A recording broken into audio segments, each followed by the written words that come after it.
दोस्त, आपका स्वागत है आपके अपने स्टडी चैनल राजवती एकेडमी में। आज हम लोग फिर से बीएससी केमिस्ट्री ऑनर्स में पढ़ेंगे। कोलाइडियल स्टेट मेरे पास यूनिट है, उसमें हम पढ़ेंगे कि type of colloidal solution on the basis of molecular size, यानी कि अणु के आकार के आधार पर कोलाइडियल सॉल्यूशन को कितने भागों में बांटा गया है। तो सबसे पहले टॉपिक है, सबसे पहले लिखिए कि type of colloidal solution.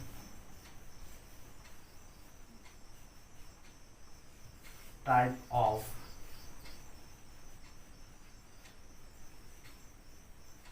colloidal solution on the basis of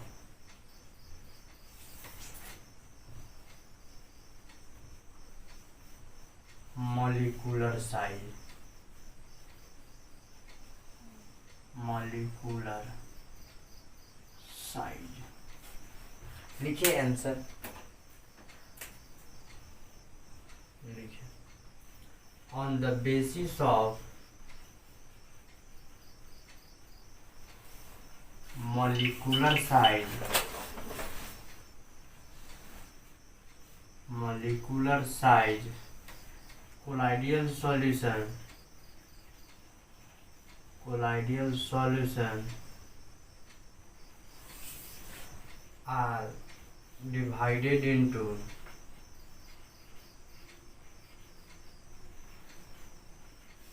three type, तीन प्रकार में बांटा गया। ठीक है, थ्री टाइप्स। पहला लिखिए multi molecular colloid, multi molecular colloids. दूसरा लिखिए मैक्रोमॉलिक्यूलर, मैक्रोमॉलिक्यूलर कोलाइड्स। तीसरा लिखिए एसोसिएटिव कोलाइड, एसोसिएटिव कोलाइड। ठीक, तीसरा क्या है मेरे पास, एसोसिएटिव कोलाइड। यह क्वेश्चन काफी इंपॉर्टेंट है और यह क्वेश्चन पूछा भी जाता है यूनिवर्सिटी एग्जाम में। क्या कह रहा है कि type of colloidal solution on the basis of molecular size. Molecular size का हिंदी लिख सकते हैं आप लोग कि आणविक आकार, आणविक आकार, यानी कि अणु के आकार के आधार पर कि कितने बड़े अणु होते हैं उसमें। तो on the basis of molecular size, तो आंसर मेरा है कि on the basis of molecular size, आणविक आकार के आधार पर colloidal solution are divided into three type. Colloidal solution को तीन भाग में बांटा गया। पहला मेरे पास क्या है, मल्टी मॉलिक्यूलर कोलाइड। दूसरा है मेरे पास कि मैक्रोमॉलिक्यूलर कोलाइड और तीसरा है एसोसिएटिव कोलाइड। ठीक है, तीसरा क्या है, तो एसोसिएटिव कोलाइड्स है मेरे पास। ठीक है, तीसरा है एसोसिएटिव कोलाइड। है तो समझ गए हम लोग। क्या क्या कर मल्टी मॉलिक्यूलर, तो मल्टी मतलब देख लीजिए मल्टी, मल्टी मॉलिक्यूलर यानी कि बहुआण्विक। इसको हम लोग लिख सकते हैं बहुआण्विक। ठीक है, बहुआण्विक,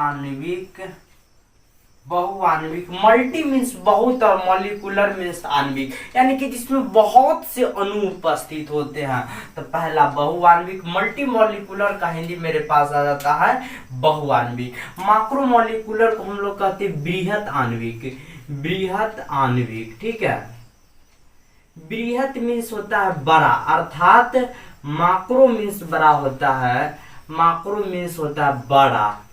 ठीक है, तो इसमें अणु का जो आकार वह बड़ा होगा। ठीक है, बहुत बड़ा होगा मैक्रो में। एसोसिएटिव को हम लोग कहते हैं सहचारी, सहचारी। ठीक है, एसोसिएटिव को हम लोग कहते हैं सहचारी। तो ये तीनों के बारे में हम लोग स्टेप बाय स्टेप पढ़ेंगे। तो सबसे पहले हम लोग पढ़ेंगे कि मल्टी मॉलिक्यूलर कोलाइड क्या है। बिल्कुल समझ में आता होगा, हिंदी में लिख सकते हैं इसको कि मल्टी मॉलिक्यूलर कोलाइड को हम लिख सकते हैं बहुआण्विक, माक्रो मॉलिक्यूलर को बृहत आणविक, माक्रो मीन्स बड़ा साइज, ठीक है, और एसोसिएटिव को लिख सकते हैं सहचारी।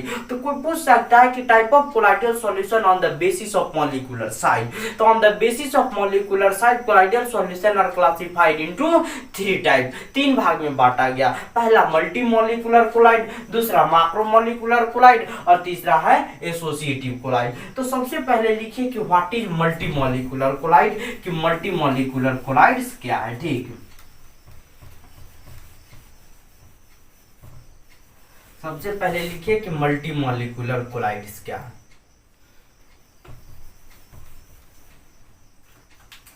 लिखिए पहला कि multi molecular collide.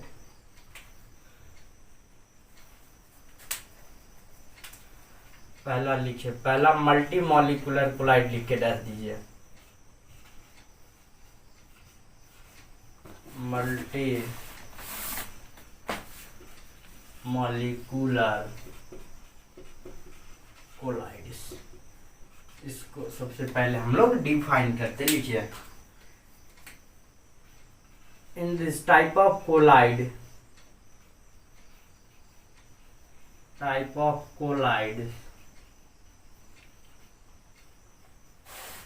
collides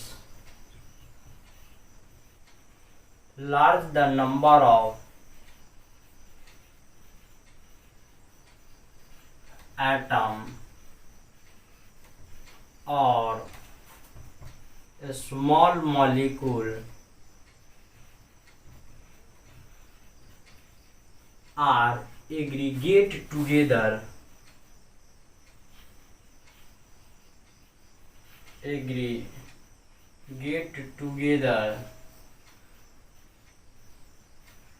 then a colloidal solution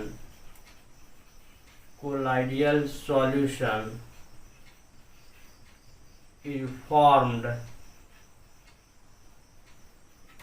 whose size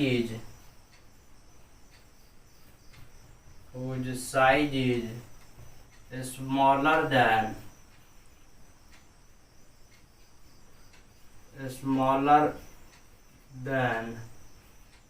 1 nanometer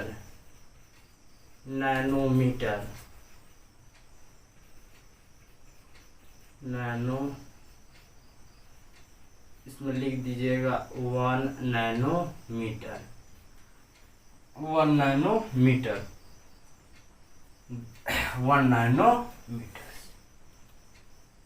in this type of colloid, इस प्रकार के कोलाइड्स में, ठीक है, in this type of colloid, इस प्रकार के कोलाइड में large the number of atom, परमाणु, बहुत से परमाणु, और स्मॉल मॉलिक्यूल्स, और छोटे अणु, are aggregate together. Aggregate means होता है एकत्रित, यानी कि एकत्रित होकर, टुगेदर एक साथ एकत्रित होते हैं, तब एक कोलाइडियल सॉल्यूशन का निर्माण होता है। फॉर्म्ड मीन्स निर्माण होता है। हुज साइज, जिसका आकार स्मॉलर देन 1 नैनोमीटर, 1 नैनोमीटर से आकार कम होता है, ठीक है। इन दिस टाइप ऑफ, यानी कि मल्टी मॉलिक्यूलर कोलाइड में क्या कहा है कि in this type of colloid, इस प्रकार के कोलाइड्स में large the number of atom, परमाणु के बहुत से संख्या, यानी कि बहुत परमाणु संख्या मिलकर, और स्मॉल मॉलिक्यूल, और छोटे अणु, आर एग्रीगेट मीन्स होता है एकत्रित, और टुगेदर मीन्स एक साथ है, यानी कि बहुत से परमाणु और छोटे अणु आपस में मिलकर, यानी कि एकत्रित होकर, एक साथ एकत्रित होकर एक कोलाइडियल विलयन का निर्माण करते। देन तब एक कोलाइडियल सॉल्यूशन इज फॉर्म, तब एक कोलाइडियल विलयन का निर्माण होता है। हुज साइज, जिसका आकार इज स्मॉलर देन, छोटा होता है 1 नैनोमीटर, जिसका आकार 1 नैनोमीटर से छोटा होता है। 1 नैनोमीटर बराबर 10⁻⁹ मीटर, ठीक है। यानी कि एक कोलाइडीय विलयन तो बना, लेकिन उसमें जो कोलाइडीय विलयन के जो पार्टिकल है उनका आकार 1 नैनोमीटर से कम है। तब इस प्रकार के कोलाइड को हम लोग मल्टीमॉलिक्यूलर कोलाइड्स कहते हैं, ठीक है। यह बिल्कुल समझ में आ गया होगा कि what is called the multimolecular colloid. देखिए यहां से हमको स्पष्ट हो रहा है कि मल्टी और क्या दो शब्द है मॉलिक्यूलर। तो मल्टी मीन्स हम लोग पढ़े हैं मल्टीपल, गुणांक बहुत से होते हैं, यानी कि मल्टी मीन्स बहुआन बहु, और मॉलिक्यूलर मीन्स आणविक। तो बहुआण्विक जिसमें बहुत से अणु क्या करते हैं, पार्टिसिपेट होते हैं, भाग लेते हैं, तो वही क्या कहलाएगा बहुआण्विक। तो यही से इसमें कहा जा रहा है कि in this type of colloid, इस प्रकार के कोलाइड में large the number of atom, परमाणु की अधिकतम संख्या, एंड स्मॉलर मॉलिक्यूल, और छोटे अणु आर एग्रीगेट टुगेदर, एक साथ एकत्रित होते हैं, देन तब एक कोलाइडियल सॉल्यूशन इज फॉर्म, तब एक कोलाइडीय विलयन का निर्माण होता है, हुज साइज, जिसका आकार is smaller than 1 nanometer, 1 nanometer से कम होता है। तो सच टाइप ऑफ कोलाइड्स, इस प्रकार के कोलाइड्स को मल्टीमॉलिक्यूलर, such type of collide is called multimolecular collide, is called multimolecular collide, multimolecular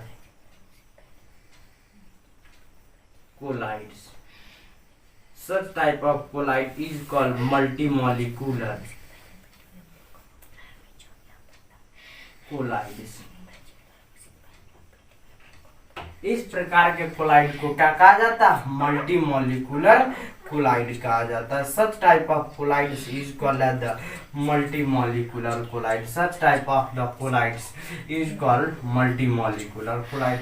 इस प्रकार के कोलाइड को क्या कहते हैं, मल्टीमॉलिक्यूलर कोलाइड्स कहते हैं। 1 नैनोमीटर, यहाँ पे कॉमा दे दीजिएगा, ठीक है। Such type of colloid is called the multimolecular colloid. तो ये बिल्कुल समझ में आ गया होगा क्या कह रहा है, in this type of colloid, इस प्रकार के कोलाइड में large the number of atom, in this type of colloid, इस प्रकार के कोलाइड में large the number of atom, यहां तक समझिए, large the number of atom, large means अत्यधिक, यानी कि अत्यधिक, और नंबर ऑफ एटम माने परमाणु, परमाणु यानी कि परमाणु की संख्या, अधिकतम परमाणु की संख्या, एंड और स्मॉल मॉलिक्यूल्स, और छोटे अणु are aggregate together. Aggregate means होता है एकत्रित होना, यहाँ पे लिख लीजिएगा, एग्रीगेट मीन्स होता है एकत्रित होना, एकत्रित होना, ठीक है, एकत्रित होना, एकत्रित होते हैं, अतिथि एकत्रित होना। टुगेदर मीन्स के साथ, हम लोग ये तो बचपन से पढ़े, टुगेदर मीन्स के साथ, यानी कि बहुत से परमाणु और छोटे अणु एकत्रित होते हैं, देन तब एक कोलाइडियल सॉल्यूशन इज फॉर्म, तब एक कोलाइडीय विलयन का निर्माण होता है, whose size is smaller than 1 nanometer, जिसका आकार 1 नैनोमीटर से कम होता है।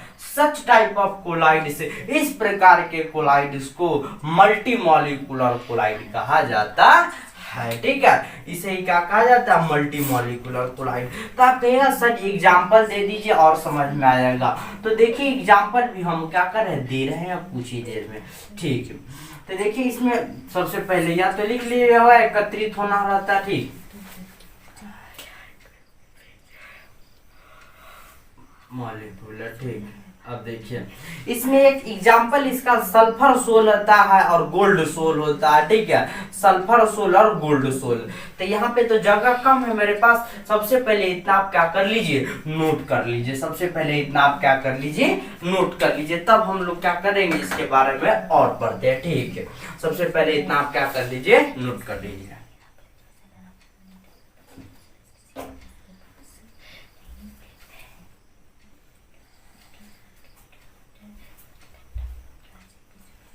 नोट कर लिए होइएगा, ठीक। अब देखिए इसके एग्जाम्पल में हम लोग आप सबसे पहले जानेंगे।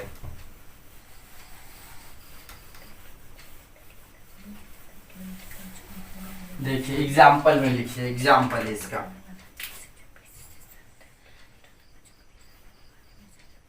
एग्जाम्पल लिखिए, gold sol, sulphur sol, sulphur salt. अब यहाँ पे देखिए सल्फर सॉल्ट पर हम विचार करते हैं। सल्फर सॉल्ट को S8 यहाँ पे लिख सकते हैं, एसिड बहुत से हो सकते हैं। तो इस सल्फर सॉल्ट में देखिए हजारों सल्फर अणु आपस में मिलते हैं तब इस सल्फर सॉल्ट का निर्माण होता है। यानी कि हमारे पास डिफिनीशन में ही कहा है कि large the number of atom, परमाणु के अत्यधिक संख्या, और स्मॉल मॉलिक्यूल, और छोटे अणु के भी अत्यधिक संख्या, और एग्रीगेट टुगेदर, आपस में मिलते हैं। यहाँ पे देखिए एग्रीगेट टुगेदर, आपस में मिलते हैं, एकत्र होते हैं। देन एक कोलाइडियल सॉल्यूशन इज प्रोड्यूस, तब एक कोलाइडियल सॉल्यूशन बनता है। वो साइज जिसका आकार लेस देन 1 नैनोमीटर, 1 नैनोमीटर से कम होता है, such type of colloid is called multimolecular colloid. तो इस प्रकार के कोलाइड्स को मल्टीमॉलिक्यूलर कोलाइड। तो एग्जांपल गोल्ड सोल और सल्फर सोल, यहाँ पे लिख लीजिएगा 1 नैनोमीटर बराबर 10 के पावर -9 मीटर। ठीक, यह लिख लीजिएगा ताकि समझ में आए। ठीक है, यह तो बिल्कुल हम लोग समझ गया।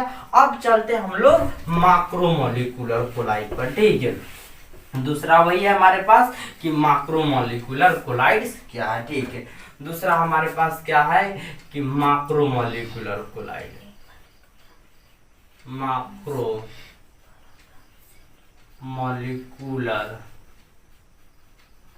कोलाइड्स। तो इसमें सबसे पहले हम लोग पढ़ेंगे मैक्रोमोलिक्यूल्स के बारे में, तब जानेंगे मैक्रोमोलिकुलर कोलाइड। ठीक है, तो सबसे पहले लिखिए, इसी में है, पहला लिखिए इसका कि माइक्रोमोलिक्यूल क्या, मैक्रोमोलिक्यूल, मैक्रोमोलिक्यूल्स के डिफिनीशन के बारे में लिखिए। सबसे पहले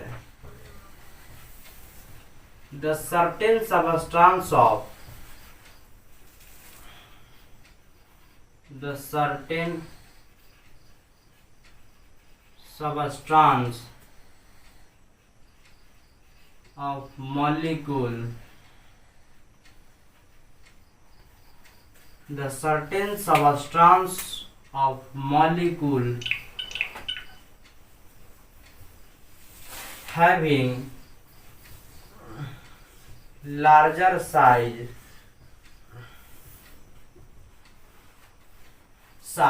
certain substance of the molecule having larger size, यानी कि कुछ पदार्थों के, निश्चित पदार्थों के जो अणु होते हैं वो अत्यधिक बड़ा साइज रखते हैं। क्या रखते हैं? बड़ा साइज रखते हैं। जो such substance is called, such molecule is called macromolecule, are called macromolecule, macromolecules.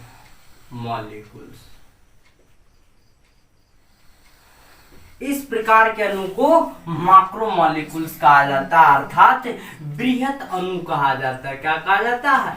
बृहत अणु कहा जाता है। ठीक है, मैक्रो मीन्स होता है बड़ा, हम लोग बचपन से ही पढ़े हैं। मैक्रो मीन्स बड़ा और माइक्रो मीन्स छोटा, माइक्रो मीन्स छोटा, पढ़े हैं कि नहीं है? पढ़े हैं। तो मैक्रोमोलिक्यूल्स कह रहा है, यानी कि मैक्रोमोलिक्यूल्स मीन्स तो अणु होता है, हम लोग यह बिल्कुल पढ़े हैं। मॉलिक्यूल्स मीन्स अणु, यानी कि अणु क्या रहता है? इसमें बड़ा रहता है। किसमें? तब मैक्रोमोलिक्यूल्स में। तो the certain substance of molecule having larger size, यानी कि कुछ निश्चित पदार्थ के अणु, when the certain substance of molecule, certain means निश्चित, पदार्थ मीन्स द सबस्टेंस मीन्स पदार्थ, ऑफ मॉलिक्यूल मीन्स अणु, यानी कि कुछ निश्चित पदार्थ के अणु हैविंग रखते हैं लार्जर साइज, बड़ा साइज रखते हैं। सच मॉलिक्यूल, इस प्रकार के अणु को मैक्रोमोलिक्यूल्स कहते हैं। क्या कहते हैं?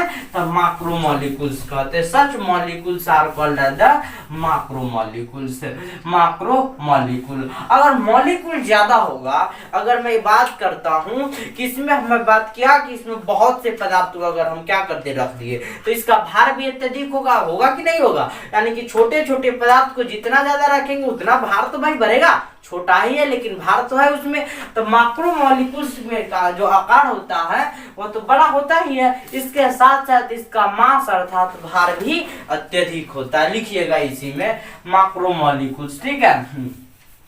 एरो लेके लिख दीजिएगा कि मैक्रोमोलिक्यूल्स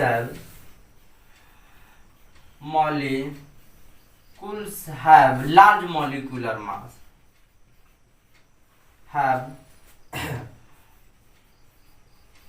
large molecular mass, यानी कि इसका जो आणविक द्रव्यमान होता है, मॉलिक्यूलर मास में आणविक भार वह भी अत्यधिक होता है, क्योंकि छोटे छोटे अणु क्या कहता है आकार बड़ा है, आकार बड़ा है तो भाई साइज क्या होगा, उसका मास भी तो बड़ा होगा।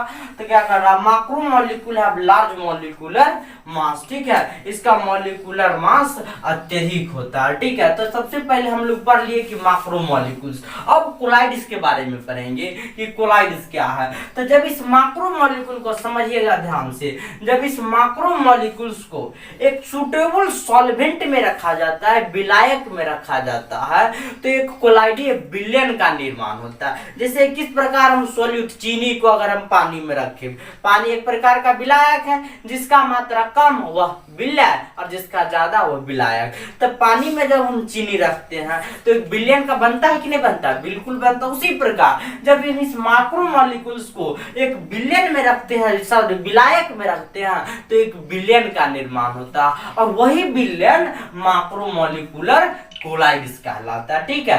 मैक्रोमोलिक्यूलर कोलाइड फिर से समझिए क्या कह रहा कि जब इस यह क्या मैक्रोमोलिक्यूल्स है या नहीं है, अभी तो मैक्रोमोलिक्यूल्स पर है कि when the certain substance of the molecule having large size, यानी कि अत्यधिक बड़ा साइज रखते हैं, बड़ा आकार रखते हैं, is called as the macromolecules, macromolecules कहते हैं। तब इस मैक्रोमोलिक्यूल्स को जब हम सॉल्वेंट में रखते हैं तो एक सॉल्यूशन का निर्माण होता है, विलयन का निर्माण होता है, वही विलयन क्या कहलाता है, मैक्रोमोलिक्यूलर कोलाइड्स कहलाता है। तो लिखिए सबसे पहले अब मैक्रोमोलिक्यूलर कोलाइड, अब लिखिए, ठीक है। अब लिखिए कि व्हाट इज मैक्रोमोलिक्यूलर कोलाइड, ठीक। मैक्रोमोलिक्यूलर कोलाइड क्या, यह हमारे पास मेन टॉपिक, या तो मैक्रोमोलिक्यूलर कोलाइड, तो पहले मैक्रोमोलिक्यूल्स के बारे में पढ़े हैं, अब पढ़ेंगे कि मैक्रोमोलिक्यूलर कोलाइड्स क्या है, ठीक है। लिखिएगा व्हेन, जब macromolecules of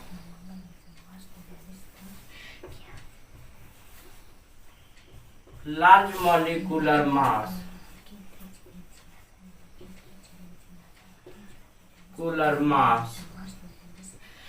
are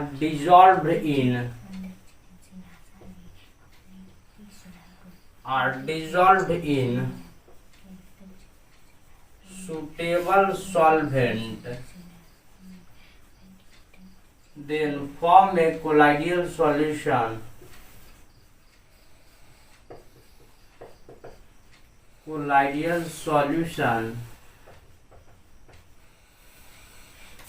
in which the molecules of substance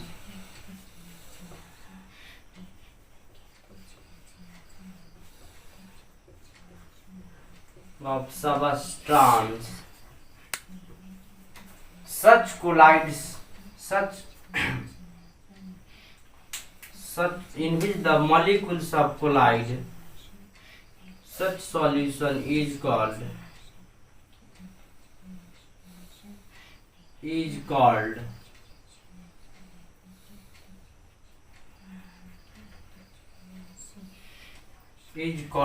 macromolecular collide.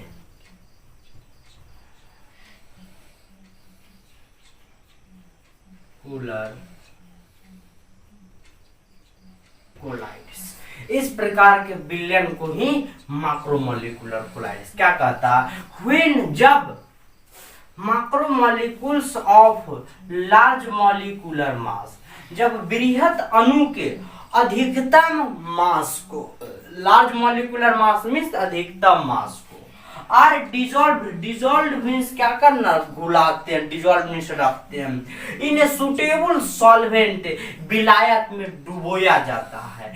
Then तब फॉर्म्ड ए कोलाइडियल सॉल्यूशन, तब एक कोलाइडीय विलयन का निर्माण होता है। In which the molecule of substance, जिसमें पदार्थ के अणु उपस्थित होते हैं, जिसमें क्या होते हैं, पदार्थ के अणु उपस्थित होते हैं। सच सॉल्यूशन, इस प्रकार के विलयन को ही मैक्रोमोलिकुलर कोलाइड कहते हैं। इस प्रकार के विलयन को ही मैक्रोमोलिकुलर कोलाइड क्या कहता है, व्हेन जब macromolecule of the large molecular mass, यानी कि जब मैक्रोमोलिक्यूल के अधिकतम द्रव्यमान को सुटेबल सॉल्वेंट में रखा जाता है तो एक कोलाइडीय विलयन का निर्माण होता है। ठीक है, इन विच, जिसमें मॉलिक्यूल्स ऑफ सब्सटेंस, जिसमें पदार्थ के अणु उपस्थित होते हैं, इस प्रकार के विलयन को ही मैक्रोमोलिक्यूल्स, मैक्रोमोलिकुलर कोलाइड कहा जाता है। ठीक है, इस प्रकार के विलयन को मैक्रोमोलिकुलर कोलाइड कहा जाता है। क्या कहता है, व्हेन जब मैक्रोमोलिक्यूल्स ऑफ, जब मैक्रोमोलिक्यूल्स के लार्ज मॉलिक्यूलर मास, अधिकतम द्रव्यमान को आर डिजॉल्व, डुबोया जाता है इन सुटेबल सॉल्वेंट, सुटेबल सॉल्वेंट में, विलायक में। ठीक है, सुटेबल सॉल्वेंट विलायक में। देन तब फॉर्म्ड ए कोलाइडियल सॉल्यूशन, तब एक कोलाइडीय विलयन का निर्माण होता है। ठीक है, then formed a colloidal solution, तब एक कोलाइडीय विलयन का निर्माण होता है। ठीक है, then formed a colloidal solution, तब एक कोलाइडीय विलयन का निर्माण होता है। इन विच, जिसमें मॉलिक्यूल्स ऑफ कोलाइड, जिसमें मॉलिक्यूल ऑफ सब्सटेंस, जिसमें पदार्थ के अणु उपस्थित होते हैं। सच सॉल्यूशन इज कॉल्ड, इस प्रकार के विलयन को ही मैक्रोमोलिकुलर कोलाइड कहा जाता है। ठीक है, इस प्रकार के विलयन को मैक्रोमोलिकुलर कोलाइड। हम लोग बिल्कुल समझ गए कि what is called macromolecule. Macromolecules किसे कहते हैं, the certain substance of molecule having larger size, यानी कि निश्चित पदार्थ के अणु का आकार अत्यधिक होता है, रखता है अत्यधिक आकार, तो उस प्रकार के अणु को मैक्रोमोलिक्यूल्स कहते हैं। और जब मैक्रोमोलिक्यूल के अधिकतम मास को एक सॉल्वेंट में रखते हैं तो एक विलयन का निर्माण होता है, और वह विलयन मैक्रोमोलिकुलर कोलाइड्स कहलाता है। ठीक है, मैक्रोमोलिकुलर कोलाइड कहलाता है। ठीक, यहां तक सबसे पहले आप क्या कर लीजिए, नोट कर लीजिए। एक और इसका डिफिनीशन, इजी डिफिनीशन बताते हैं। सबसे पहले इसको क्या कर लीजिए, आप नोट कर लीजिए। ठीक, सबसे पहले आप नोट कर लीजिए इसको।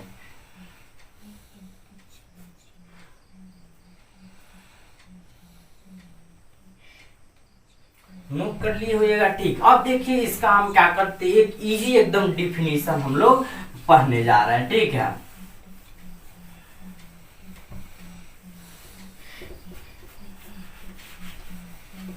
दो डिफिनीशन इसका दे, बहुत ही एनसीईआरटी बेस्ड क्वेश्चन है और बहुत बार ये पूछा जाता है। ठीक, या फिर लिखिए, या और इन अदर वर्ड, और इन other word we can say that हम कह सकते हैं कि, कह सकते हैं हुए कि macromolecules have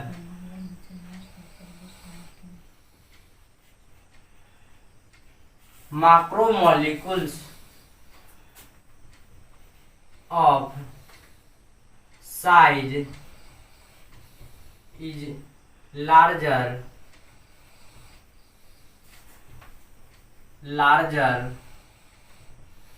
as a compare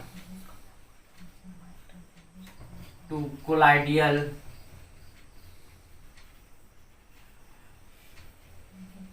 macromolecule of the size is larger as a compared to colloidal size and or solution of such molecule are called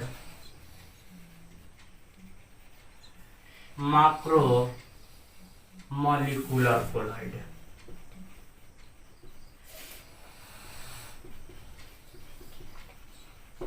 ठीक है, देखिए क्या कह रहा।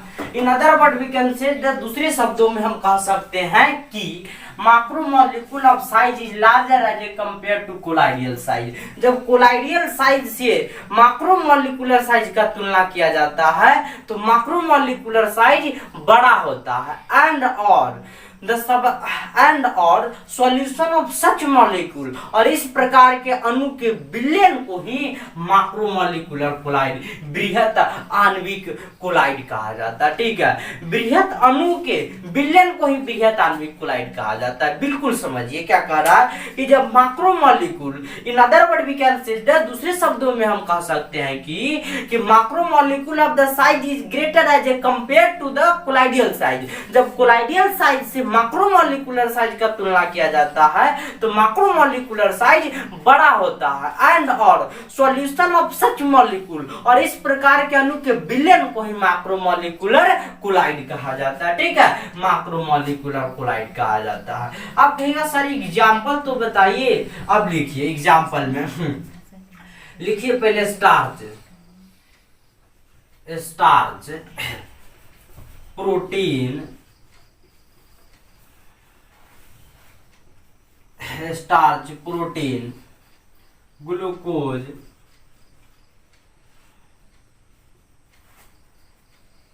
Starch, protein. इसमें जो स्टार्च है, प्रोटीन है, ग्लूकोज है, जिलेटिन है, एल्ब्यूमिन है, ये सब जो आ जाते हैं ये सब नेचुरल मैक्रोमोलिकुलर। ठीक है, ये सब क्या है? Natural macromolecular collides.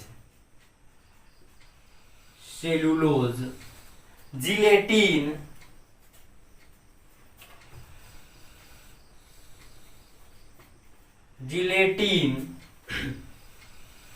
are the natural macromolecular colloid, molecular colloids। ठीक है, यह सब क्या है? नेचुरल मैक्रोमोलिकुलर कोलाइड है। कोई आपसे पूछ सकता है या एग्जाम में पूछा जाता है ऑब्जेक्टिव क्वेश्चन में कि which of the following is the natural macromolecular colloid. इनमें से कौन प्राकृतिक बृहत आणविक अणु है? इसको कहते हैं प्राकृतिक और इसको कहते हैं बृहत आणविक, प्राकृतिक बृहत आणविक कोलाइड है। ठीक है, कोलाइड है।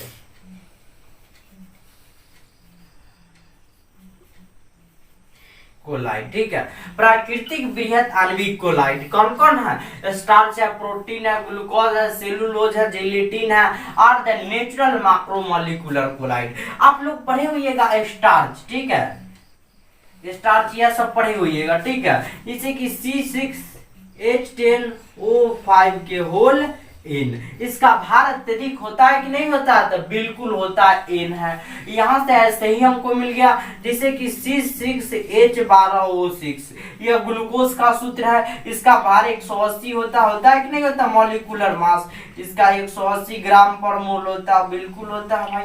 तो इसका भार क्या अत्यधिक है कि नहीं है? तो इसका भार बिल्कुल अत्यधिक है। तो इसका अत्यधिक भार होता है कि नहीं? तो यहाँ पर हम लोग समझ गए कि यह सब का भार अत्यधिक है। सेलुलोज, जिलेटिन, प्रोटीन, स्टार्च, तो यह सब नेचुरल मैक्रोमोलिक्यूल्स है। अब हम लोग पढ़ेंगे, जब पॉलीमर चैप्टर पढ़ेंगे तो वहां पे हम लोग पढ़ेंगे पॉलीमर में। पॉलीमर के अंतर्गत हम लोग आर्टिफिशियल तरीका से, तो दूसरा नोट लिख लीजिए या एग्जाम्पल नंबर 2 लिख लीजिए। ठीक है, लिखिए पॉलीथीन, पॉलीइथीन,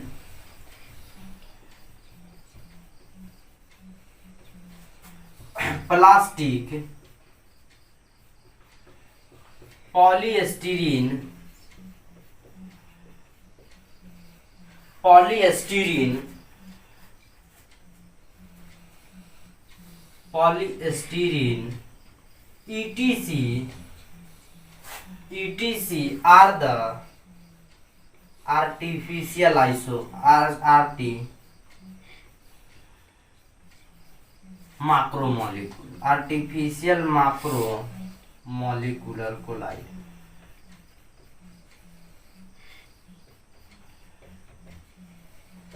ऑब्जेक्टिव में बहुत ज्यादा पूछा जाता है कि लिख देगा कि पॉलीथीन या which of the following is the artificial macromolecular colloid, दे देगा ग्लूकोज, सेलुलोज, जेलेटिन और प्लास्टिक, तो कौन होगा? प्लास्टिक होगा मेरा आंसर। यानी कि polythene, plastic, polystyrene, etc are the artificial macromolecular colloid. यह सब क्या आर्टिफिशियल है, कृत्रिम रूप से बनाया गया बृहत आणविक अणु है। हम लोग पॉलीथीन में भी पढ़े थे कि when large number of ethene are combined together then the polythene is produced। ठीक है, पॉलीथीन है, प्लास्टिक है, पॉलीस्टीरीन है, तो यह सब क्या भार अत्यधिक होता है, तो यह सब आर्टिफिशियल मैक्रोमोलेक्युलर कोलाइड है। यह सब क्या आर्टिफिशियल मैक्रोमोलेक्युलर कोलाइड है। ठीक, अब हम लोग पढ़ेंगे कि एक नोट पढ़ेंगे, उसके बाद 2-3 ऑब्जेक्टिव, फिर उसके बाद एसोसिएटिव कोलाइड। तो यहाँ से हम लोग बिल्कुल समझ गए कि मैक्रोमोलेक्युलर कोलाइड क्या है। ठीक,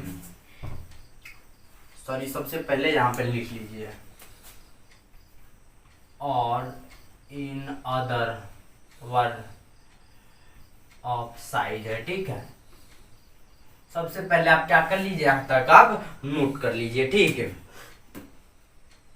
ये क्या है? In other word we can say, दूसरे शब्दों में हम कह सकते हैं कि macromolecule of size is larger, यानी कि बृहत आणविक अणु का जो आकार होता है वो बड़ा होता है as a compare to colloidal size. जब कोलाइडियल साइज से इसका तुलना किया जाता है मैक्रोमोलेक्युलर साइज का, तो बड़ा होता है। ठीक है, एंड और सॉल्यूशन ऑफ सच मॉलिक्यूल, और इस प्रकार के अणु के विलयन को ही macromolecular colloid. Starch, protein, glucose, cellulose, gelatin are the natural macromolecular colloid. यह सब क्या है? प्राकृतिक बहुबृहत आणविक अणु है। ठीक है, और polythene, plastic, polystyrene, etc are the artificial macromolecular colloid. वह सब आर्टिफिशियल मैक्रोमोलेक्युलर कोलाइड है। ठीक, तो यहाँ से अब आप लोग सबसे पहले बिल्कुल आप नोट कर लिए होइएगा। सबसे पहले अब हम लोग पढ़ाते हैं, सबसे पहले एक नोट पढ़ते हैं। ठीक,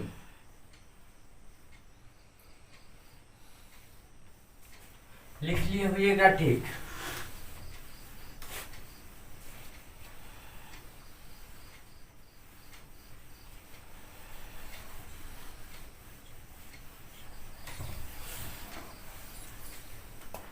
अब एक नोट लिखिए। सबसे पहले लिखिए lyophilic colloids are macromolecular colloid. Molecular colloid, ठीक है, मैक्रोमोलेक्युलर। लायोफिलिक हम लोग समझ चुके हैं। लायोफिलिक इसको कहते हैं जल स्नेही, जल स्नेही हिंदी में। ठीक है, यह पढ़ा दिए पहले लेक्चर में। Lyophilic is the consist of 2 word, पहला लायो, दूसरा फिलिक। लायो मीन्स लव, ठीक है, लायो मीन्स लव, और फिलिक, सॉरी, लायो मीन्स लिक्विड होता है, लायो मीन्स लिक्विड, और फिलिक मीन्स होता है लव, जो जल से प्यार करे। ठीक है, लव, जो जल का स्नेही हो, इसीलिए इसे जल स्नेही कहा जाता है। ठीक है, जल से क्या करता है? स्नेह करता है, स्नेह करता है, प्यार करता है जल से। ठीक है, तो जल से जो स्नेह करता है वह जल स्नेही कहलाता है। यानी कि लायोफिलिक कोलाइड जो होते हैं वह मैक्रोमोलेक्युलर कोलाइड्स होते हैं। ठीक है, तो इसीलिए ऑब्जेक्टिव पूछा जाता है, तो ऑब्जेक्टिव एग्जाम बेहतर रहता है, तो इसीलिए लिखा है कि lyophilic colloid are the macromolecular colloid. Lyophilic जो कोलाइड होते हैं वह मैक्रोमोलेक्युलर कोलाइड्स होते हैं। ठीक है, मैक्रोमोलेक्युलर कोलाइड होते हैं। ठीक,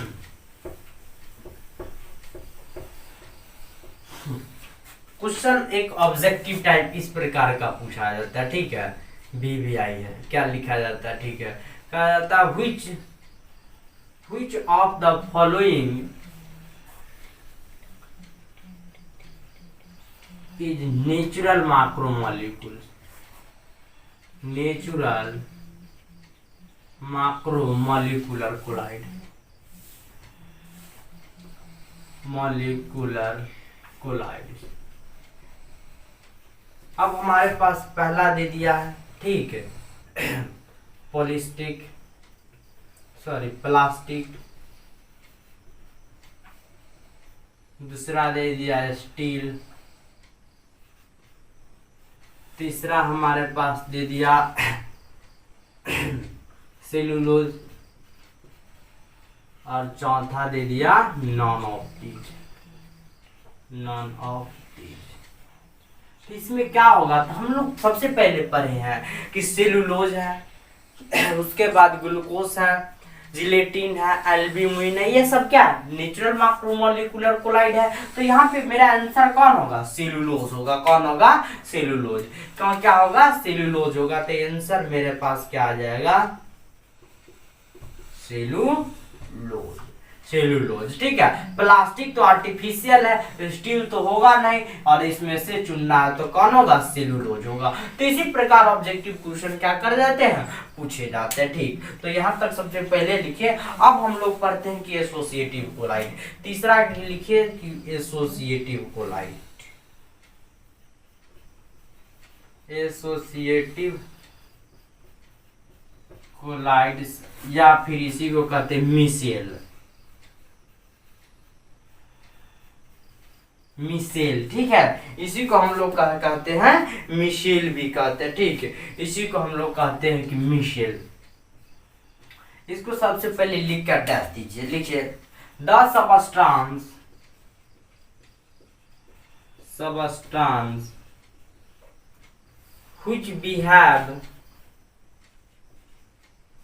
which behaves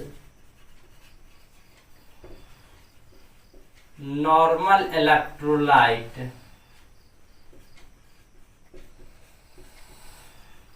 at low concentration,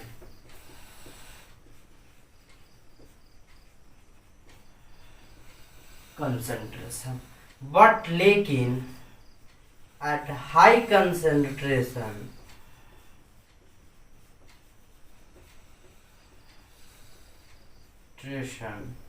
they behaves like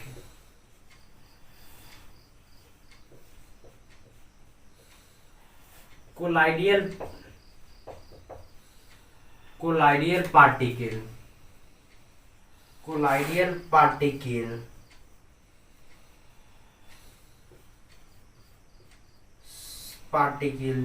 such type of colloidal solution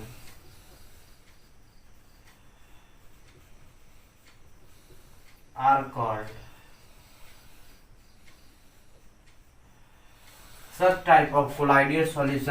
associative colloid.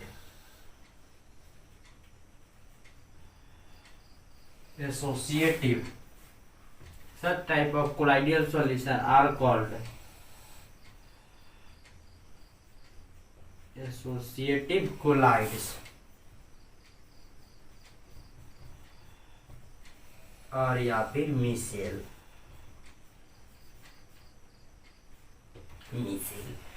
ठीक है, इस प्रकार के कोलाइडल विलयन को मिसेल या एसोसिएटिव क्या कर रहा है कि 10 सबस्टांस एक वैसा पदार्थ which behaves व्यवहार करना नॉर्मल इलेक्ट्रोलाइट, यानी कि एक सामान्य इलेक्ट्रोलाइट की तरह व्यवहार करता है एट लो कंसंट्रेशन, यानी कि कम सांद्रता पर उसका बिहेव्स रहता है, उसका नेचर रहता है एक सामान्य इलेक्ट्रोलाइट की तरह, एक सामान्य विद्युत अपघट्य की तरह।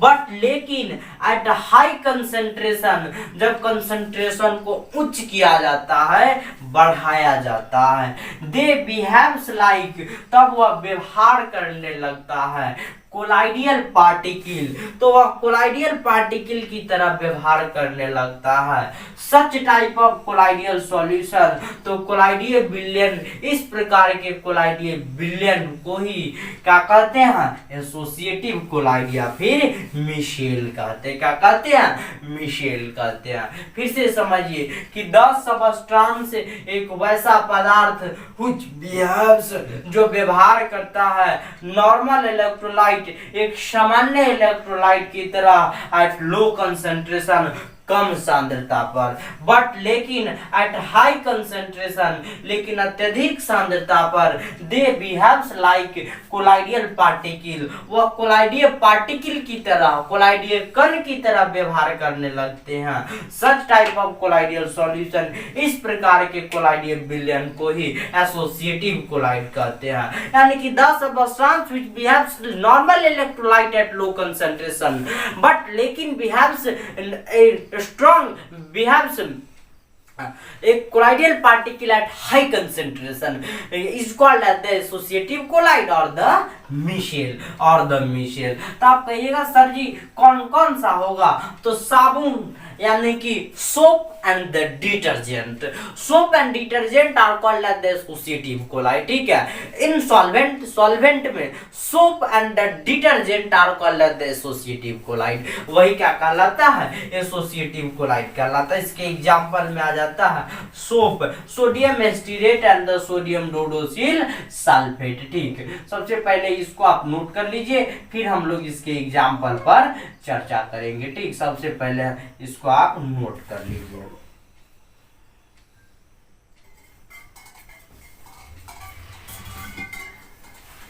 सबसे पहले क्या कर लीजिए, आप इसे नोट कर लीजिए, ठीक है।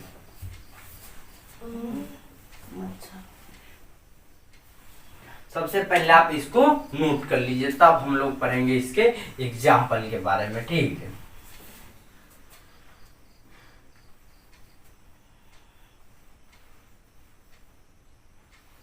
कर ली होइएगा नोट, ठीक। अब इसके एग्जाम्पल में देखिए, एग्जाम्पल में क्या क्या आ जाएगा, ठीक है। लिखिए सोडियम एस्टीरेट, सोडियम एस्टीरेट को कहते हैं सोप, और सोडियम डोडी सल्फेट, डोडीसिल सल्फेट, इसको C17H35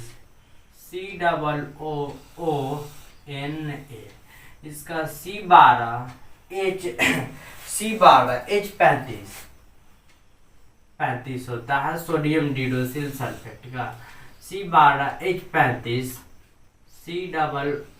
सॉरी यहाँ पे SO यहाँ पे भी होता है, एक O होता है, ठीक है, एक O होता है और Na होता है, ठीक।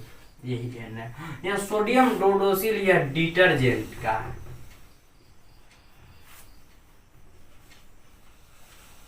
यही डिटर्जेंट है। डिटर्जेंट का सूत्र यह है और यह साबुन का सूत्र अर्थात सोप का सूत्र है। तो sodium stearate soap and sodium dodecyl sulphate, sodium dodecyl sulphate और यानी डिटर्जेंट आर द, यह सब क्या एसोसिएटिव कोलाइड है। यानी कि यह बिहेव्स करता है एक सामान्य विद्युत अपघट्य की तरह कम सांद्रता पर, लेकिन जब सांद्रता को बढ़ाया जाता है कंसंट्रेशन को, तब यह एक कोलाइडीय विलयन की तरह व्यवहार करने लगता है। तो इस प्रकार के विलयन को हम लोग क्या कहते हैं, सोडियम मिशेल या एसोसिएटिव कोलाइड कहते हैं, ठीक। यह सब तो नोट कर लिए होइएगा। अब एक नोट लिख लीजिए, सबसे पहले नोट लिख लीजिए, ठीक। अब लिखिए कि नोट में देखिए इन सॉल्वेंट में soap and detergent are called Michel,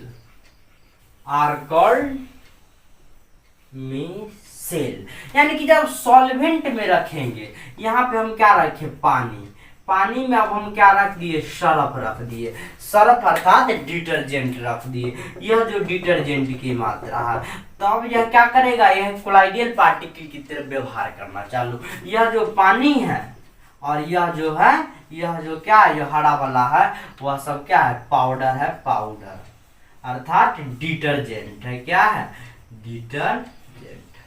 तो तो इसका कंसंट्रेशन बढ़ता है कि नहीं बढ़ता है? बिल्कुल। पानी का कंसंट्रेशन फिर इसका कंसंट्रेशन मिलेगा तो कंसंट्रेशन बिल्कुल बढ़ेगा। तो इसका कंसंट्रेशन, तो इन सॉल्वेंट, सॉल्वेंट अर्थात पानी ही होगा भाई। तो in solvent soap and detergent are called micelle. Solvent में सोप और डिटर्जेंट को ही क्या कहते हैं हम लोग? मिसेल कहते हैं। क्या कहते हैं? मिसेल। इन सॉल्वेंट, सॉल्वेंट में soap and detergent are called the micelle. इसको क्या कहते हैं? मिसेल कहते हैं। ठीक, बिल्कुल समझ गए होइएगा। ठीक, अब पढ़िए what is called craft temperature. सबसे पहले अब लिखेंगे अगला क्वेश्चन। उससे भी पहले हम लोग एक क्वेश्चन और पढ़ लेते हैं कि how we can prepare the micelle in soap solution. ठीक है, या the formation, define the formation of micelle in soap solution. वो VVI क्वेश्चन से। ठीक है, सबसे पहले इतना आप नोट कर लीजिए। ठीक है,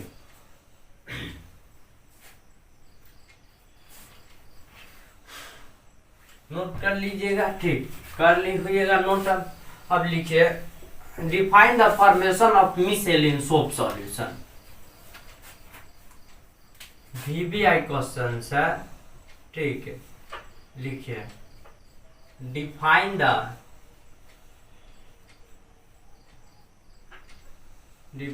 द फॉर्मेशन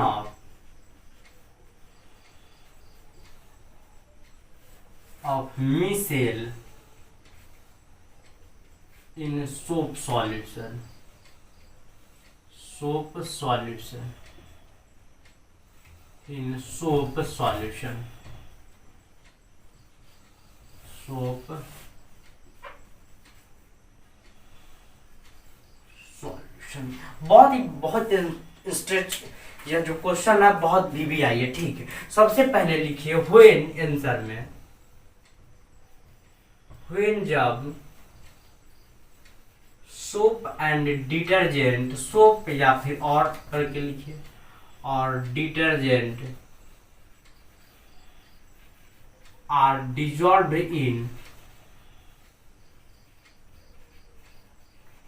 इन वाटर,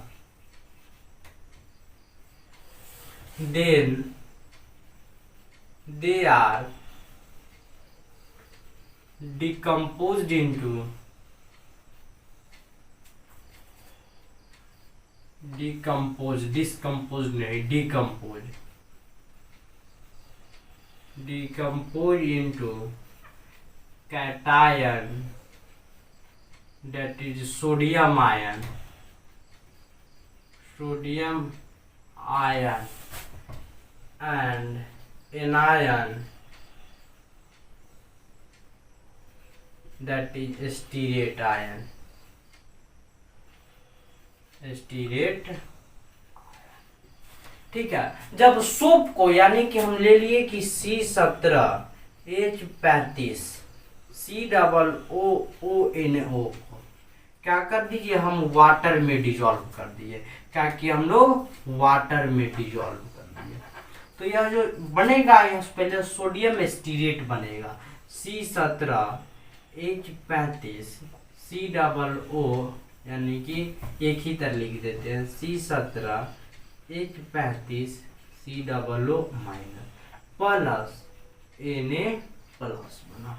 तो यह क्या स्टीरेट आयन है और यह सोडियम आयन है। ठीक है, तो ये क्या आयोनाइज्ड हो जाता है, आयनीकृत हो जाता है। हम लोग देखते भी है कि जब हम लोग क्या करते हैं कि जब हम लोग पानी में सोप को रखते हैं या फिर साबुन को रखते हैं, ठीक है, तो क्या होता है, वह डिकम्पोज हो जाता है किसमें, कैटायन और एनायन में। तो वही लिख रहे हैं हम यहाँ पे कि व्हेन, जब सोप और detergent are dissolve in water, जब सोप और डिटर्जेंट को पानी में लिखा जाता है, then they are decomposed into cation that is sodium ion and anion that is stearate ion, और एनायन स्टीरेट आयन में ठीक है कर देता है, टूट जाता है एनायन स्टीरेट आयन। इसी में लिखिए व्हेन, जब more than 70 stearate ion are aggregate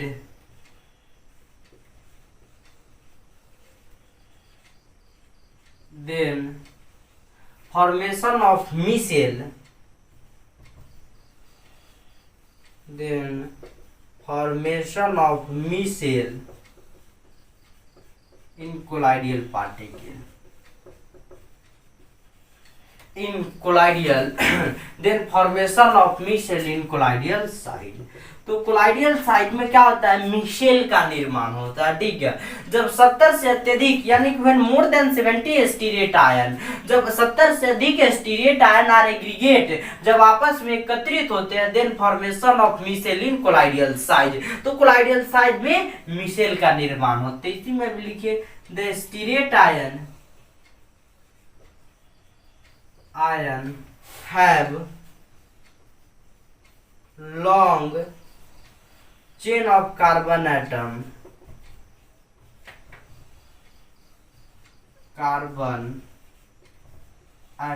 with polar head COO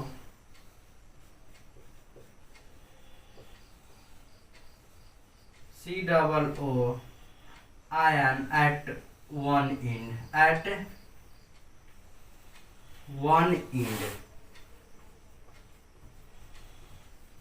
यानी कि यह जो स्टीरेट आयन है इसके पास कार्बन चेन की एक लंबी श्रृंखला, देखिए C17H35, C17H35 बहुत हो गया। ठीक है, तो एक लंबी कार्बन की श्रृंखला होती है with polar head COO at one end, इसके साथ एक पोलर हेड यानी कि ध्रुवित शीर्ष होता है। क्या होता है, ध्रुवित शीर्ष, पोलर हेड से COO होता है। ठीक है, यह जो COO होता है यही होता है। ठीक है, polar head COO at one end. ठीक है, COO group at one end, group COO group at one end, एक एंड पर क्या होता है, COO ग्रुप होता है। ठीक है, एट वन एंड, एक ग्रुप पर। इसी में लिखिए the hydrocarbon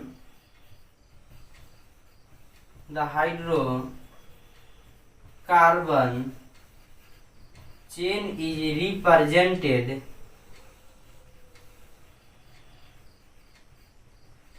represented by wave line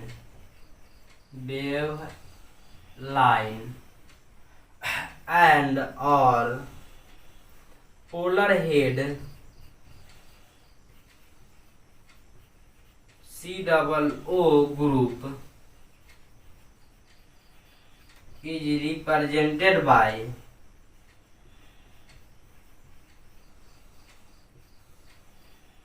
hollow circle,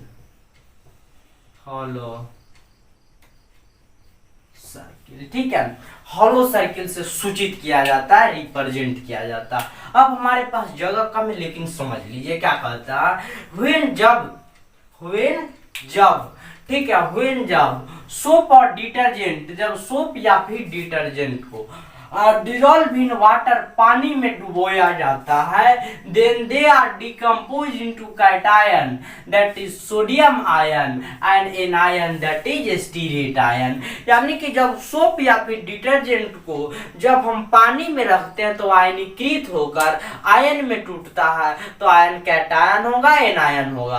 cation के रूप में सोडियम आयन हमें प्राप्त होता है और एन आयन के रूप में स्टीरेट आयन हमें प्रोड्यूस्ड होता है। ठीक है, स्टीरेट आयन। ठीक, यहाँ तक तो हम लोग बिल्कुल समझ गए, यहाँ तक तो हम लोग क्या करेंगे, बिल्कुल समझ गए, हम लोग बिल्कुल समझ गए। ठीक, अब क्या कहता है, व्हेन जब मोर देन 17 स्टीरेट आयन, जब 70 से अत्यधिक स्टीरेट आयन आर एग्रीगेट आपस में एकत्रित होते हैं, देन तब formation of micelle in colloidal size, तब एक कोलाइडीय आकार में एक मिसेल का निर्माण होता है, तब कोलाइडीय आकार में एक मिसेल का निर्माण होता है। ठीक है, the stearate ion have long chain of carbon atom. Carbon की एक लंबी श्रृंखला रखता है stearate ion with polar head C double O group at one end. ये जिसके एक इंड पर अंतिम छोर पर देखिए सी डबल ओ ग्रुप है कि नहीं है, बिल्कुल है। The hydrocarbon chain is represented by wave line. अब इस कार्बन की जो श्रृंखला है इसे वेव लाइन के द्वारा सूचित किया जाता है। एंड और polar head is represented C double O group interpreted by hollow circle. और polar head C double O को ही एक हॉलो सर्किल द्वारा सूचित किया जाता है, ठीक है। तो वहां पे हम बिल्कुल हम दिखाएंगे। सबसे पहले इतना तो आप लोग समझ गए। यहाँ नीचे नहीं मिटाएंगे, केवल हम ऊपर मिटा देते हैं। ऊपर तो समझ में आ गया होगा सब, देखिए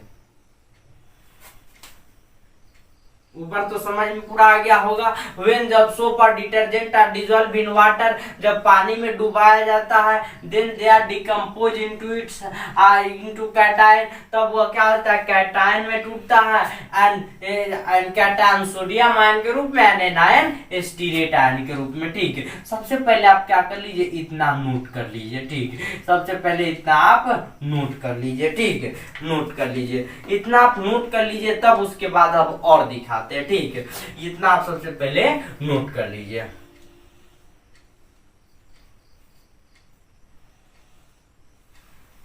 नोट कर लिए हुएगा, ठीक।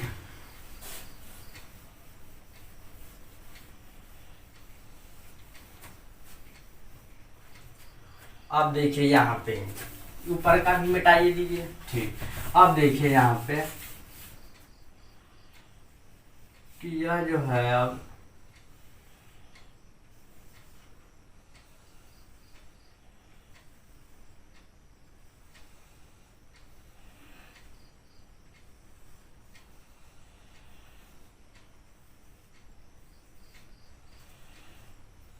एक दो तीन चार पाँच छः सात आठ नौ 10 11 12 13 छोटा बन गया, ठीक है। बहुत छोटा बनाना, उससे ज़्यादा रबड़ नहीं बनाना है, ठीक है।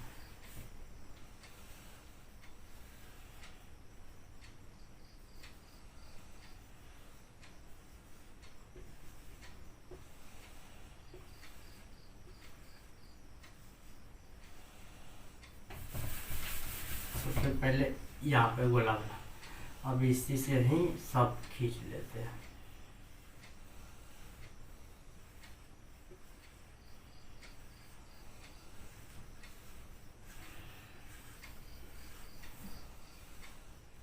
एक दो तीन चार पाँच छः सात आठ नौ 10 11 12 13 14 15 एक दो तीन चार पाँच छः सात आठ नौ 10 11 12 13 14। इसको बड़ा बनाते हैं, ठीक है। थोड़ा रुकिए, थोड़ा बड़ा बना देते ताकि हमें खूब बड़ा बड़ा दिखाई देगा, ठीक।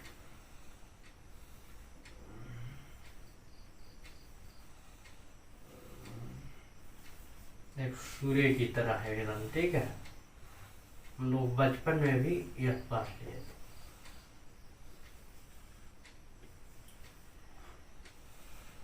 अब देखिए यहाँ पे देखिए यह जो होगा यह सब पोलर हेड जो है यह इसको रिप्रेजेंट कर रहा है, ठीक है। यह पूरा जो है यहाँ पे एक है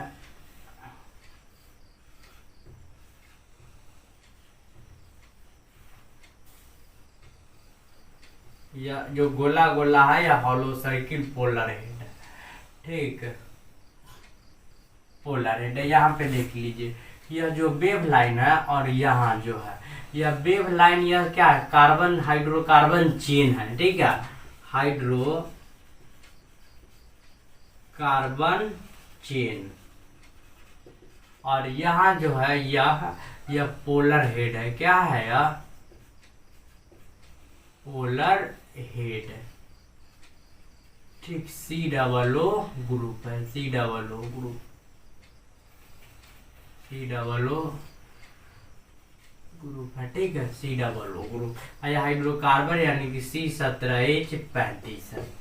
तो वही कह रहा है, क्या कह रहा है, व्हेन जब मोर देन 17 स्टीरेट आयन यानी कि 1 2 3 4 5 6 7 8 9 10 11 12 13 14 15 दो और बना देते कहीं, एक 16 हो गया और यहाँ पे एक 17 हो गया। ठीक, यहाँ पे क्या आ गया 17 मेरे पास उपस्थित हो गया। अब क्या कह रहा है कि यहीं से जो क्या है हमारे पास, और इसी के ऊपर Na+, सब पर सोडियम प्लस है। ठीक है, इस सब के ऊपर सोडियम प्लस है। ठीक है, यह तो हम लोग नीचे वाला स्टेटमेंट लिख चुके हैं, केवल हम लोग समझना बाकी है। Na+ है। ठीक,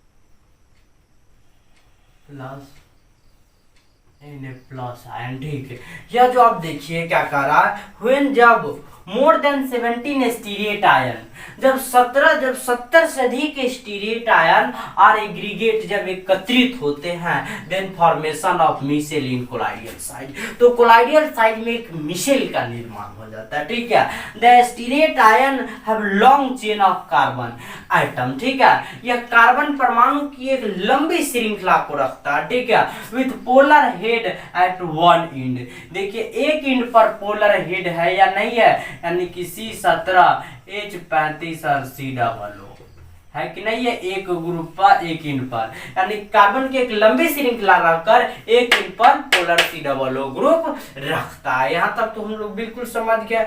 द हाइड्रोकार्बन चेन, यानी कि यह जो हाइड्रोकार्बन जो चेन है is represented by the wave line. यह एक तरंग रेखा द्वारा, यह एक तरंग रेखा है। क्या है, तरंग रेखा है, अर्थात वेव लाइन है। क्या है, वेव लाइन है। यह सब जो है सब वेव लाइन है, वेव लाइन है। ठीक है, यह वेव लाइन है।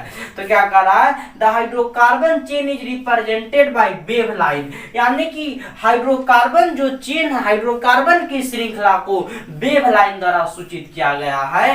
एंड और polar head C00 group is represented by hollow circle, और पोलर हेड C00 ग्रुप को इसको देखिए हॉलो सर्किल द्वारा, सब पर क्या है हॉलो सर्किल है, उसके द्वारा क्या किया गया है, उसको दिखाया गया। ठीक, उसको क्या किया गया है, तो दिखाया गया। ठीक, सबको क्या किया गया, दिखाया गया। यह सब पोलर हेड है, इसके ऊपर है सोडियम उपस्थित। ठीक है, इसमें नहीं है, सब में निगेटिव है, निगेटिव है। ठीक है, तो यह सब जो क्या है, यह सब जो वेव लाइन दिखाया गया है यह हाइड्रोकार्बन चेन का है, और यह जो गोला गोला दिखाया गया है इसमें अंदर है यह C00 ग्रुप है। ठीक है, इतना तक तो हम लोग बिल्कुल समझ गए। ठीक है, बिल्कुल हम लोग समझ चुके हैं। ठीक, अब इससे आगे भी स्टेटमेंट जाएगा। ठीक,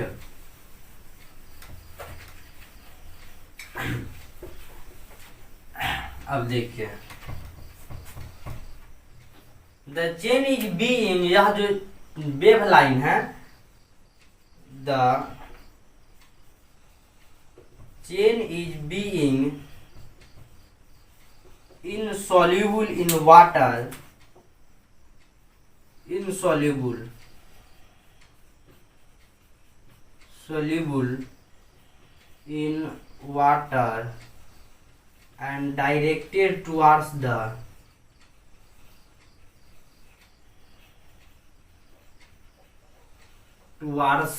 center। यह जो चेन है इस प्रकार का, यह जो 17 को दिया गया है, यह इनसॉल्युबल इन वाटर है। यह जो दिखाया गया है यह पानी में अघुलनशील है, अविल्य है। ठीक है, अविल्य है। ठीक है, एंड डायरेक्टेड टुवर्ड्स, जो निर्दिष्ट करता है सेंटर, केंद्र की ओर। क्या कर रहा है, निर्दिष्ट कर रहा है। बिल्कुल कर रहा है कि नहीं, केंद्र की ओर, तो बिल्कुल केंद्र की ओर यह सब क्या कर रहा है, निर्दिष्ट कर रहा है। ठीक है, क्या कर रहा है, निर्दिष्ट कर रहा है water and directed towards the centre. ठीक है, व्हाइल या फिर बट, लेकिन the polar head are soluble in water, while soluble polar head, while soluble polar head C00 group group are present on the surface in contact with water, on the surface in contact with water.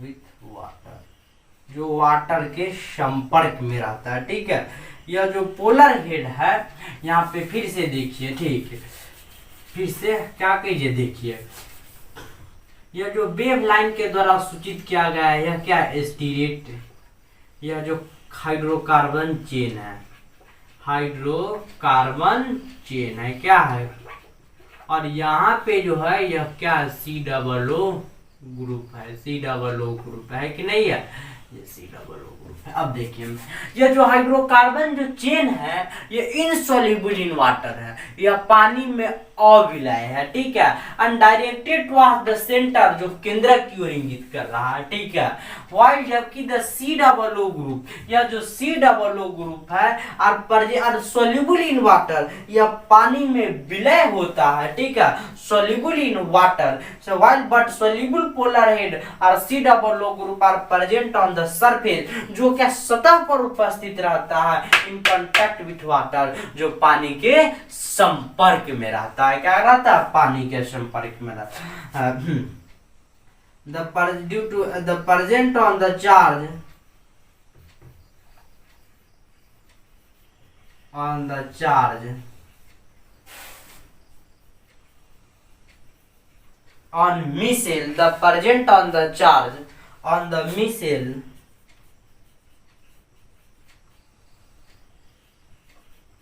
due to polar head,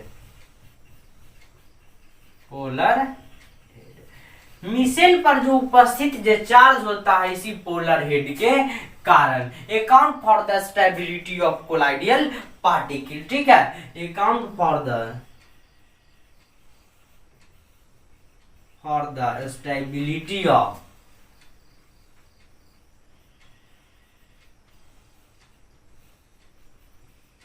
colloidal particle,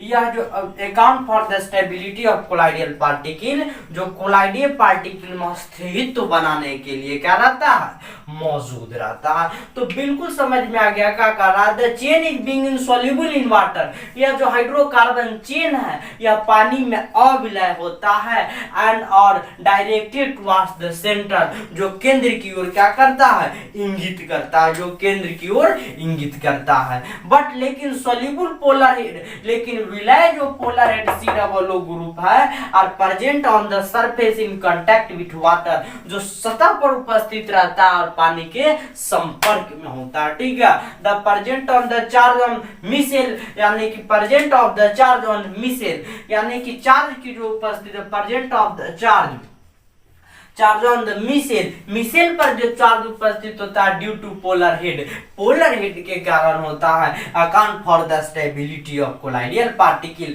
जो कोलाइडियल कण में अस्थायित्व बनाए रखता है। क्या रखता है, अस्थायित्व बनाए रखता। तो यह बिल्कुल समझ में आ गया यहाँ तक कि formation of micelle in colloidal particle, इस प्रकार कोलाइडियल पार्टिकल में मिसेल का निर्माण होता है। ठीक है, इस प्रकार कोलाइडियल पार्टिकल में किसका निर्माण होता है, मिसेल का निर्माण होता है। ठीक है, किसका निर्माण होता है, मिसेल का निर्माण होता है। मिसेल का निर्माण तभी होता है जब 70 से अधिक कौन, तो यह जो है स्टीरेट आयन, यानी कि C17H35 और COO माइनस आयन, यह जो मिलते हैं जब C17H70 से अधिक यह जो स्टीरेट आयन मिलते हैं तो मिसेल का निर्माण होता है। ठीक है, लेकिन प्रोसेस को थोड़ा लंबा किए इसलिए ताकि समझ में, फिर से समझिए क्या कह रहा है कि formation of micelle in colloidal particle, पहला क्या कहे हम कि व्हेन जब soap and detergent are dissolve in water, then they are decompose into the cation that is the sodium and an ion that is the stearate ion. When more than 17 stearate ion are aggregate, then micelle will form in a colloidal size. colloidal size में micelle का निर्माण होता है। stearate ion have the long rich carbon chain with one in polar COO group. The polar COO group. Hydrocarbon chain is represented by wave line के द्वारा सूचित किया गया है and polar head COO group is represented by hollow circle at one end. The hydrocarbon chain being insoluble in water and directed towards the center while polar head is soluble in water are present on the surface in contact with water. जो पानी के संपर्क में रहता है और उसके surface पर उपस्थित होता है मिसेल के. The presence of the charge on micelle पर जो चार्ज उपस्थित है आवेश उपस्थित है due to the polar head के कारण ही उपस्थित है. यहाँ पे लिखा है the presence of the charge on micelle due to the polar head account for the stability of colloidal particle जो कोलाइडियल कणों में अस्थायित्व बनाए रखता है. ठीक है, तो बिल्कुल यहाँ तक आप लोगों को समझ में आ गया होगा. ठीक है, यहाँ तक बिल्कुल समझ में आ गया होगा. यह तो वेव लाइन है, ठीक, या वेव लाइन है, ठीक, और वह COO ग्रुप है. तो यहाँ तक आप सबसे पहले क्या कर लीजिए, नोट कर लीजिए. ठीक है, नोट कर लीजिए. ये इनसॉल्युबल है. ठीक है, यही इनसॉल्युबल है. इनसॉल्युबल है. अब लिखते हैं क्राफ्ट टेम्परेचर और क्रिटिकल मिसेल कंसंट्रेशन. सबसे पहले इतना आप नोट कर लीजिए. दो टॉपिक और है. ठीक,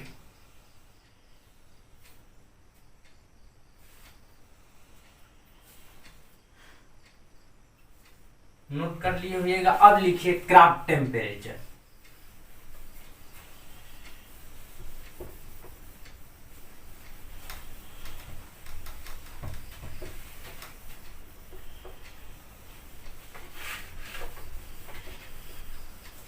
अब लिखिए क्राफ्ट टेम्परेचर. Craft temperature. ठीक है, लिखिए the temperature at which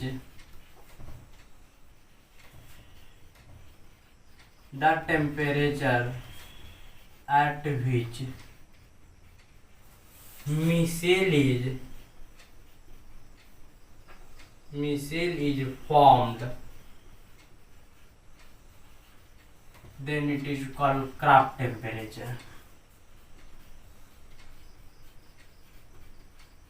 craft temperature तो उसे ही हम लोग क्या कहते हैं, क्राफ्ट टेम्परेचर कहते हैं.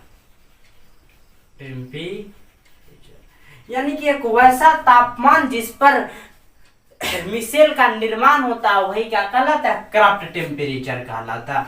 क्या कहलाता है, Krafft. The formation of micelle take place only a particular temperature. एक वैसा तापमान जिस पर मिसेल का निर्माण होता है, यानी कि द टेम्परेचर एक वैसा तापमान एट विच जिस पर मिसेल इज फॉर्म, जिस पर मिसेल का निर्माण होता है वही क्या कहलाता है, क्राफ्ट टेम्परेचर कहलाता है. क्या कहलाता है, क्राफ्ट टेम्परेचर. अब लिखिए क्रिटिकल मिसेल कंसंट्रेशन. इसको कहते हैं CMC. लिखिए the formation the concentration eight which micelle is formed, then it is called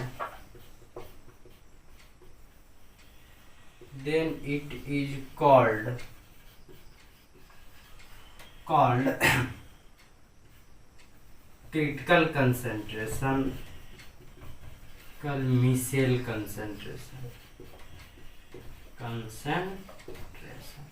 यानी कि एक वैसा सांद्रता, कंसंट्रेशन मतलब होता है सांद्रता. ठीक है, समझिए यहाँ पे सांद्रता. हम लोग पढ़े हैं सांद्रता के बारे में. ठीक है, N बराबर सूचित करते, N बराबर W बट्टा M, सॉरी C से सूचित करते हैं, C बराबर N बट्टा V. यानी कि number of mole of the solid present in unit litre volume of solution. यानी कि इकाई आयतन विलयन में उपस्थित कुल मोलों की संख्या कोई कंसंट्रेशन कहते हैं. क्या कहते हैं, कंसंट्रेशन. इसको कंसंट्रेशन, इसका यूनिट हम लोग पढ़े हैं मोल पर लीटर. मोल पर लीटर पर है कि नहीं पर है, बिल्कुल पर है कंसंट्रेशन का। तो लिखा देते हैं कि what is called as the concentration. तो यह तो बिल्कुल समझ में आ गया कि द कंसंट्रेशन एक वैसा सांद्रता एट विच जिस पर द मिसेल इज फाउंड, जिस पर मिसेल का निर्माण होता है, is called as the critical micelle concentration. ठीक है, क्रिटिकल मिसेल कंसंट्रेशन नोट में एक लिख लीजिए, the CMC critical micelle concentration of soap is 10 to the power minus 4 to 10 to the power minus 3 मोल पर लीटर। ठीक है, मोल पर लीटर, मोल पर लीटर। ठीक है,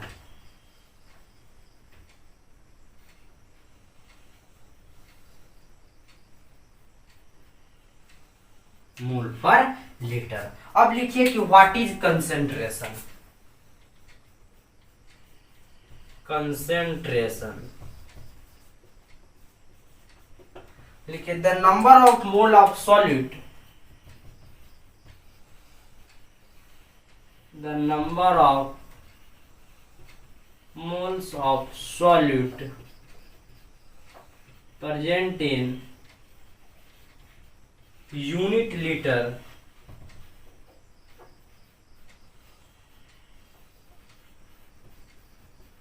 volume of solution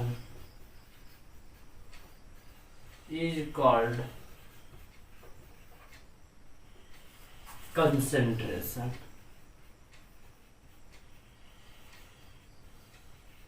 ठीक है, यानी कि number of mole of solute, यानी कि जब विलय का number of mole of solute, जब विलय के जो अणु जो उपस्थित होते हैं प्रेजेंट उपस्थित unit litre volume of solution, यानी कि प्रति इकाई विलयन में उपस्थित कुल मोलों की संख्या को, the number of moles present in unit litre, सीधे यह लिखिए, the number of moles present in unit litre volume of solution is called concentration. यानी कि क्या है, C बराबर N बटा V। इसे C द्वारा सूचित किया जाता है, यहाँ पे लिख लीजिएगा, it is represented by C।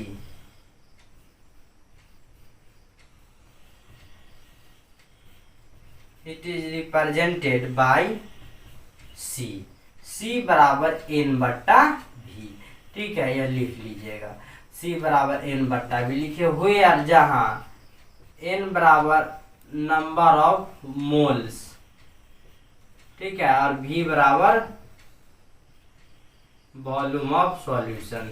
ठीक है, ऊपर लिख देते हैं वेयर जहां। ठीक, सबसे पहले इतना आप नोट कर लीजिए।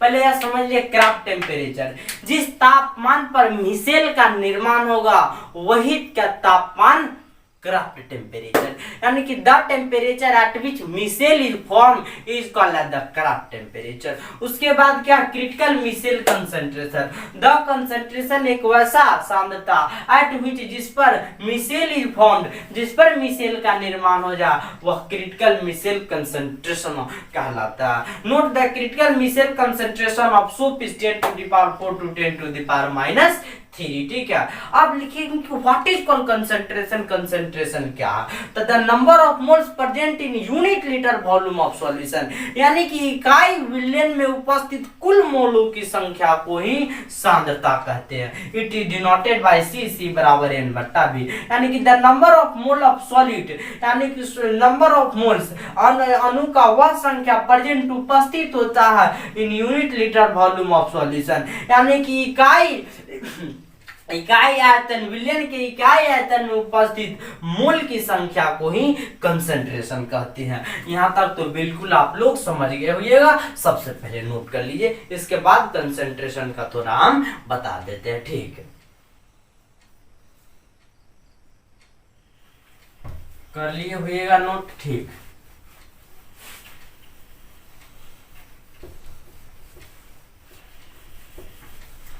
अब कंसंट्रेशन के बारे में देखिए। ठीक, अब देखिए C बराबर N बट्टा V था कि नहीं, हुई यार, जहां लिख लीजिएगा N बराबर नंबर ऑफ मोल्स। ठीक है, और बी बराबर वॉल्यूम ऑफ सॉल्यूशन। अगर वॉल्यूम ऑफ सॉल्यूशन है तो इसका यूनिट क्या होगा, तो लीटर होगा कि नहीं होगा। और एन बराबर मोल है तो मोल बराबर डब्ल्यू बटा एम, इसका जो यूनिट होता है मोले होता है। ठीक है, मोल के यूनिट मोले होता है, इसीलिए सी बराबर एन बटा भी, यानी कि मोल बटा वॉल्यूम ऑफ सॉल्यूशन, यानी कि मोल पर लीटर। कंसंट्रेशन का जो यूनिट हुआ वह मोल पर लीटर आ गया। ठीक है, ये यूनिट आप लिख लीजिएगा, यूनिट ऑफ कंसंट्रेशन। ठीक, यहाँ तक सबसे पहले पूरा समझ में आ गया होगा। यहाँ तक क्या कर लीजिए, नोट कर लीजिए। ठीक है, तो आज के क्लास में हम लोग यहीं तक पढ़ेंगे, फिर मिलेंगे अगले लेक्चर में। दोस्त जय हिंद जय भारत।